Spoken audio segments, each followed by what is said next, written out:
গ্রাম পঞ্চায়েত থেকে পঞ্চায়েত সমিতি দপ্তরে দপ্তরে ঘুরেও গ্রামের বেহাল রাস্তা সংস্কার হয়নি। প্রতিবাদে বেহাল রাস্তা মাঝে ধানের চারা পুঁতে বিক্ষোভে ফেটে পড়েন গ্রামবাসীরা। ঘটনায় ব্যাপক চাঞ্চল্য ছড়িয়েছে তপনের লস্করহাটে।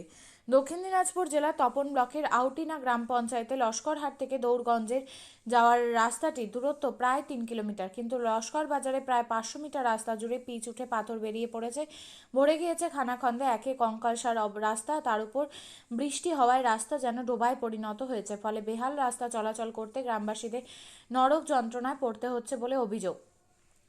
বেহাল রাস্তার কারণে স্বাস্থ্য কেন্দ্র চিকিৎসা পরিষেবা নিতে যেতে পর্যন্ত পারছে না, এমনকি ছাত্রছাত্রীদের স্কুলে যাওয়া বন্ধের মুখে বলে দাবি। সোমবার এলাকার মানুষজন বেহাল রাস্তার মাঝে ধানের চারা পুঁতে দিয়ে বিক্ষোভে ফেটে পড়েন। প্রতিবাদ কর্মসূচিতে নেতৃত্ব দেন এলাকার বাসিন্দা দিলীপ বিশ্বাস, বাবলু ওরাউরা।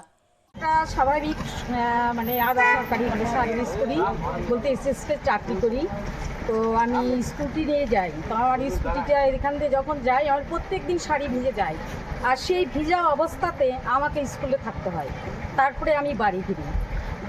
এইখানে রাস্তাটা ভালো ছিল, শুধু একমাত্র ড্রেন এবং জলটা পরিষ্কার করে না দেওয়ার জন্য আজকে এই অবস্থা। না, রাস্তা ভালো ছিল।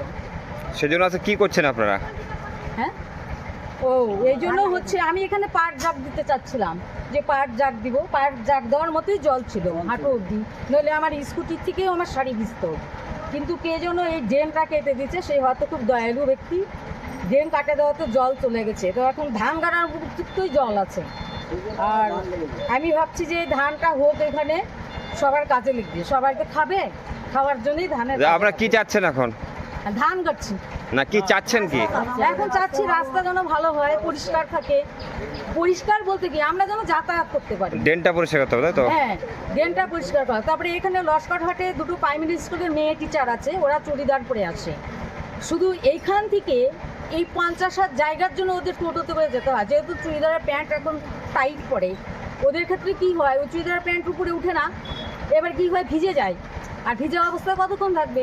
বাধ্যকৃত ওদের এই 50-60 জায়গার জন্য প্রত্যেক দিন টোটোতে করে স্কুলের এখানে নামতে হয় এবং উঠে যেতে হয়। আপনার নাম? আমার নাম কল্পনা সরকার। আপনিও কি মুরগি প্রতিপালন করে আর্থিক লাভের মুখ দেখতে চান? হরেক রকম প্রজাতির মুরগির শাবক লালন পালন করে বিক্রয় করে লাভবান হতে পারবেন খুব সহজেই। তাহলে আর চিন্তা নেই, আপনার জন্য প্রচেষ্টা নিয়ে এসেছে সেই সুযোগ। একই ফার্মে হরেক রকম প্রজাতির মুরগি পেয়ে যাবেন এখানে রয়েছে করকনাথ মুরগি, এছাড়াও আছে গিনি, ফ্রিগেল, টার্কি দেশি, এছাড়াও কোয়েল মুরগির শাবক। পাইকারি এবং খুচরো বিক্রয় করা হয়।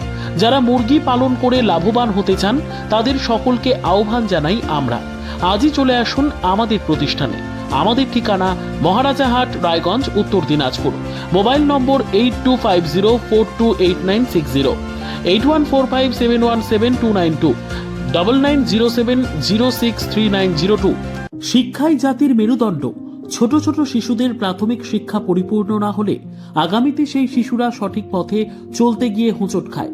শিশুদের এই শিক্ষার প্রয়োজনীয়তাকে সামনে রেখেই গত 1 বছর ধরে পরিষেবা দিয়ে চলেছে জিনিয়াস এডুকেয়ার একাডেমি। শিশুদের অত্যাধুনিক শিক্ষায় শিক্ষিত করে তোলার একমাত্র বিশ্বস্ত প্রতিষ্ঠান এই একাডেমি।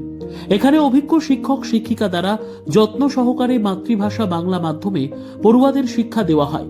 একেবারে খেলার ছলে বিনোদনমূলকভাবে বাচ্চাদের এখানে পাঠ দেওয়া হয়। পড়াশোনার পাশাপাশি বাচ্চাদের বিনোদনের ব্যবস্থাও রয়েছে এখানে। তাই আপনার বাচ্চাকে ছোট থেকে অভিনব শিক্ষায় শিক্ষিত করে মানুষের মতো মানুষ করে তুলতে হলে এই শিক্ষা প্রতিষ্ঠানের উপরে ভরসা করতেই হবে। আমাদের ঠিকানা জিনিয়াস এডুকেয়ার একাডেমি, স্থান ঘুঘুডাঙ্গা মোড়, পোস্ট ভূপালপুর, রায়গঞ্জ, উত্তর দিনাজপুর। মোবাইল নম্বর 9563630109 অথবা 7029042308।